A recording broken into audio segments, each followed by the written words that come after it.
Those Shoes by Maribeth Boelts, illustrated by Noah Z. Jones. I have dreams about those shoes, black high tops, 2 white stripes. Grandma, I want them.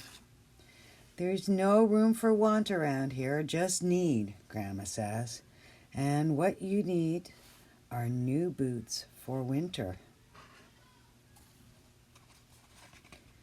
Brandon T. comes to school in those shoes. He says he's the fastest runner now, not me.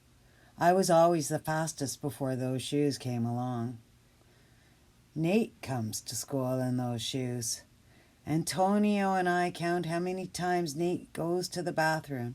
7 times in one day, just so he can walk up and down the hall real slow. Next, Alan, Jacoby, and Terrence each get a pair.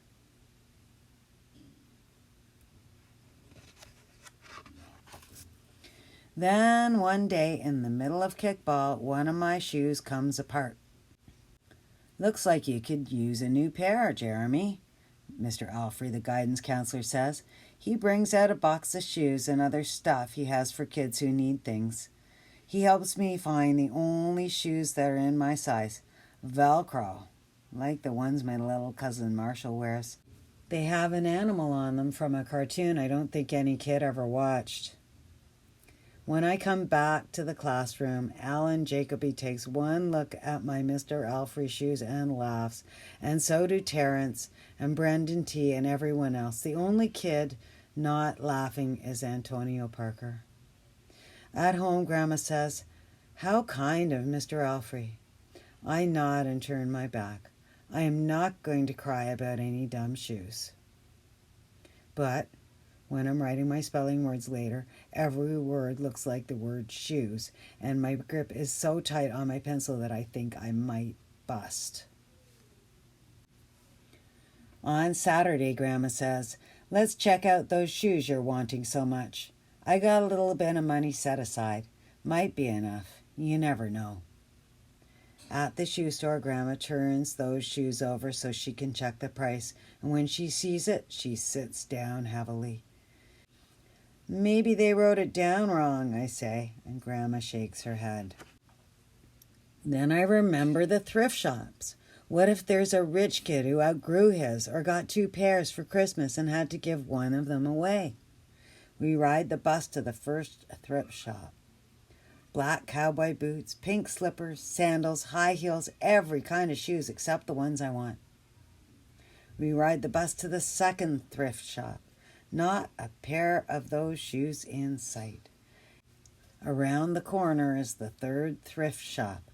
I see something in the window. Black shoes with 2 white stripes, high tops, perfect shape, $2.50. Those shoes!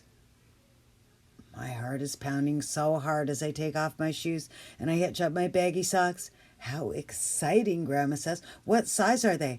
I shove my foot into the first shoe, curling my toes. I get my heel in. "I don't know, but I think they fit." Grandma kneels on the floor and feels for my toes at the end of my shoe. "Oh, Jeremy," she says, "I can't spend good money on shoes that don't fit." I pull the other shoe on and try to walk around. "They're okay," I say, holding my breath and praying that my toes will fall off right then and there. But my toes don't fall off. I buy them anyway with my own money, and I squeeze them on and limp to the bus stop. At home, a few days later, Grandma puts a new pair of snow boots in my closet and doesn't say a word about my 2 big feet shuffling around in my 2 small shoes. "Sometimes shoes stretch," I say. Grandma gives me a hug. I check every day, but those shoes don't stretch. I have to wear my Mr. Alfrey's to school instead. One day during math, I glanced at Antonio's shoes. One of them is taped up. His feet look smaller than mine. After school, I head to the park to think. Antonio's there, the only kid who didn't laugh at my Mr. Alfrey shoes. We shoot baskets. A loose piece of tape on Antonio's shoe smacks the concrete every time he jumps. I think, I'm not going to do it. We leap off the swings. I'm not going to do it. We race from one end of the playground to the other. I'm not going to do it, I say. Do what? Antonio says, breathing hard. Grandma calls me for supper and invites Antonio over too. After supper, he spies my shoes. Well, how come you don't wear them? Antonio asks. I shrug. My hands are sweaty.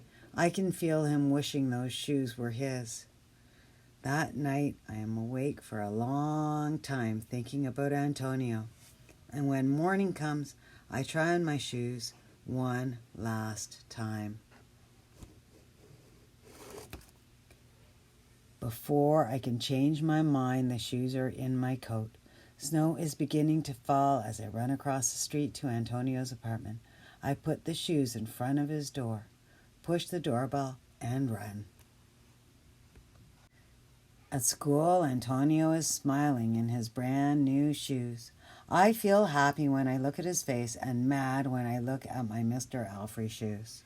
But later, when it's time for recess, something happens. Everywhere there is snow. Leave your shoes in the hall and change into your boots, the teacher announces. Leave your shoes in the hall.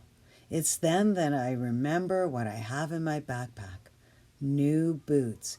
New black boots that no kid has ever worn before. Standing in line to go to recess, Antonio leans forward and says, "Thanks." I smile and give him a nudge. Let's race.